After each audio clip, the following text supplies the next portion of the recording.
Kangaroo Island is Australia's Galapagos, 8 miles off the coast of South Australia. It's one of the world's last unspoilt refuges. Here you can see koalas and kangaroos roaming free, and you can also see sea lions frolic on the world's most beautiful beaches. This video is going to show just what makes it such a special place, and to help us on our tour is KI expert Craig Wickham. If people are visiting Australia and they really want to experience authentic Australia, I think Kangaroo Island is a must.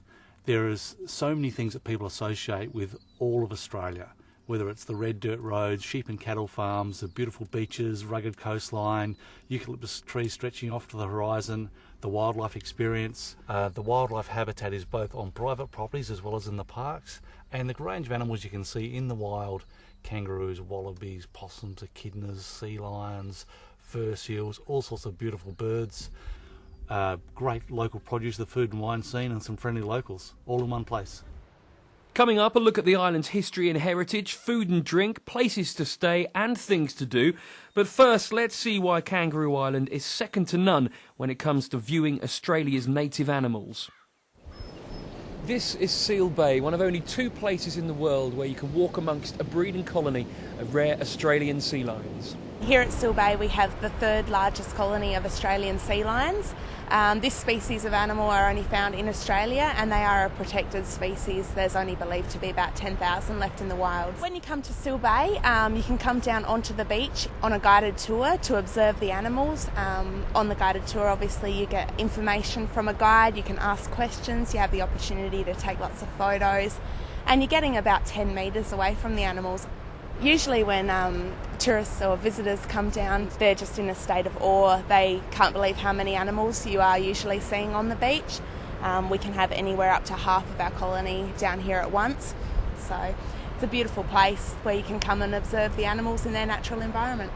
Further west on the south coast is Flinders Chase National Park, which is teeming with more of the kind of creatures you come to Australia to see. The park is also where you'll find Cape de Coodie, and a close relation to the Australian sea lions, New Zealand fur seals. And these seals are obviously a bit fussy when it comes to choosing a hangout. They've made their home under the stunning Admiral's Arch.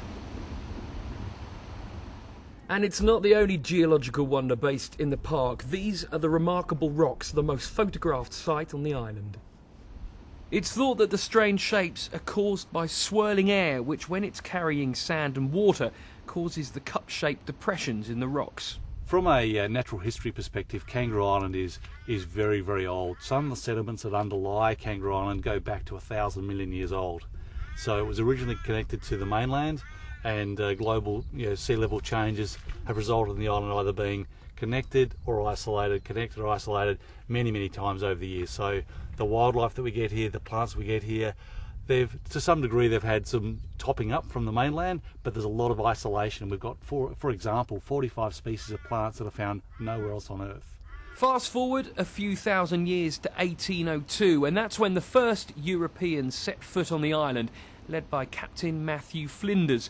The crew on his boat couldn't find any people, but what they did find was needed most of all: fresh food in the form of kangaroos. So Flinders named the island after the first thing he had for lunch. A few years later, in 1836, this place, Reeves Point, became the first European settlement on both the island and South Australia. The island's history can also be seen in its architecture. This is a place called Stranraer. It used to be a sheep station, now it's a fine bed and breakfast with colonial touches inside and out. The house is quite different and quite unique to Kangaroo Island, mainly because the limestone was dug up out the paddock, and as you dig up limestone it will harden in 24 hours, so you've got to work with it fairly well, and the outside was just chiselled and axed into shape. It is a historic house, and we haven't tried to alter that historic part of it, but we've given them the modern conveniences. You even get a great view of the next generation of Australian sports stars strutting their stuff. But if you prefer your accommodation to have a coastal view, you are on an island, so you're spoilt for choice. In fact, when it comes to beaches, you're officially in the best place in Australia. This is Vivon Bay. Extensive research by Sydney University Professor Andrew Short has proclaimed it to be the best beach in the country. Now, sadly, Professor Short can't be with us, but we do have the next best thing, the ever-reliable Craig. Now, Craig, tell me, what are the results based on? Well, Professor Short was able to get funding to study 10,000 beaches around Australia. He basically had a matrix and he checked out water quality, sand colour, diversity of recreational things you can do. I mean, here at Vivon you can go fishing off the jetty, the beach, in a boat, in the river, the surfing, the snorkelling on the reefs here, all sorts of things. And from a development point of view, all the houses that are here, little holiday homes, are tucked back behind the dunes. So you can be down here and feel like you're miles from anyone. And I presume you agree with the assessment? Absolutely, it's science. And there's even more sand in this place, but a lot less water.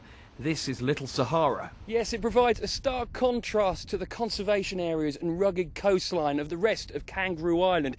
These white sand dunes make you feel like you're in a desert rather than a flourishing island.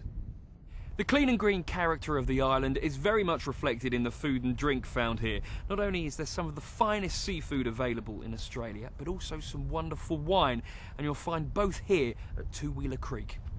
Basically here, what we have is a product that has 3 different themes to it. One started off 10 years ago with the idea of marron.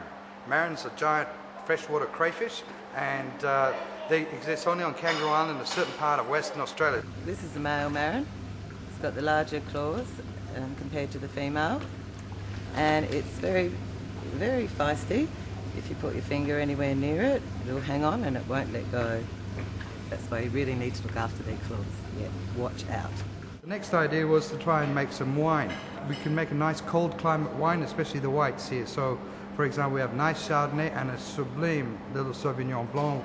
Anyway, the next step was, well, if we've got good food and we've got good wine, well, what do we do next? Well, we've got to cook it and prepare it. So that's where the idea of the cafe came in. We're out here in the middle of the ocean, there's no pollution, there's nothing that can get to us. So this is just to give you a little idea. If you want to taste Australia, you come to KI.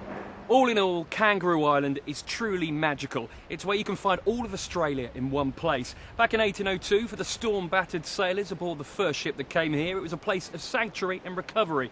Nowadays, for the modern traveller, all at sea from hectic living, it still is.